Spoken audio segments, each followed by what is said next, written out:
umva ubusobanuro bw'izina. Izina ni ryo muntu.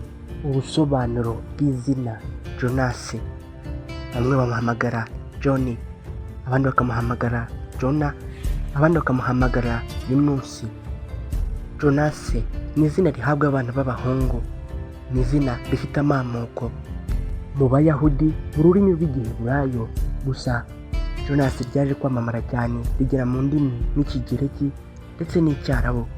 Jonas rero bisobanura intumwa cyangwa se ubaye mu mahoro.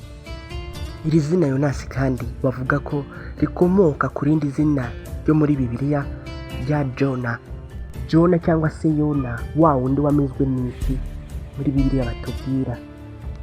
Uhereye mu mwaka w'1880 ukagera muri 2023 babonye yuko rino zina rya Jonas rifitwe n'abantu 27,000 n'abantu 535. Iri ni izina rikunzwe cyane mu gihugu cya Suwede. Imwe mu mico iranga abantu bitwa ba Jonas ni umuntu ukunda imitako. Jonas ni umuntu ukunda gushimwa, kandi Jonas ni umuntu abantu bizereramo. Jonas aba ari umuntu uca bugufi ariko kandi akagira n'imbaraga.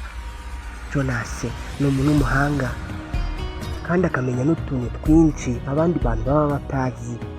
Jonas ni umuntu ugira impuhwe. Jonas ni umuntu ukunda kwereka abantu ko hari ibintu yagezeho. Jonas ni umuntu udapfusha igihe cye ubusa. Jonas ni umuntu ugira ukuri kwinshi. Jonas ni umuntu ukunda ubuzima n'ibintu byiyubashye. Jonas aba ashaka kwirwanirira mu byo akeneye. Jonas ni umuntu w'inshuti nziza ku nshuti ze. Jonas ni umuntu uharanira cyane gutegeka abandi. Jonas mu ishuri akunze gutsinda cyane, nanone akongera agatsindwa cyane. Jonas mu rukundo atinya kwereka abandi bantu benshi ko akundana. Jonas nta kintu kimubongamira nko kubona atishimiwe. Imwe mu myuga ba Jonas bakunze gukora, bakunze kuba ari abakozi bakorera mu biro, gukora mu mabanki, kuba abacuruzi, kuba abamanager, kuba abayobozi, kuba abakerarugendo, gutwara abantu n'ibintu ndetse no kuba abanyenganda. Bamwe mu bantu bamenyekanye cyane kuri rino zina Jonas harimo Jonas Savimbi. Uyu ni umunyapolitike w'umurangura uzwi cyane wafashije n'igihugu cya Angola kugera ku bwigenge ayoboye ishyaka rya Umuntu. Hari kandi Jonas Bwizina, umunyarituwaniya uzwi mu kwandika inkuru ntoya. Hari kandi Jonas wamenyekanye mu kuririmba ndetse no gucuranga gitari. Uyu ni uwo muri Denmark. Hari kandi Jonas Wickman, umunyasuwede w'umwofisiye. Hari kandi Jonas Wendy, umunyaDenmark ukina football.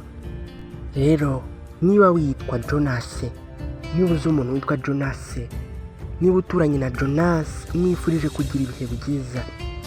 Njye nitwa Aimable Nyongera, mwemerere duhura ubutaha.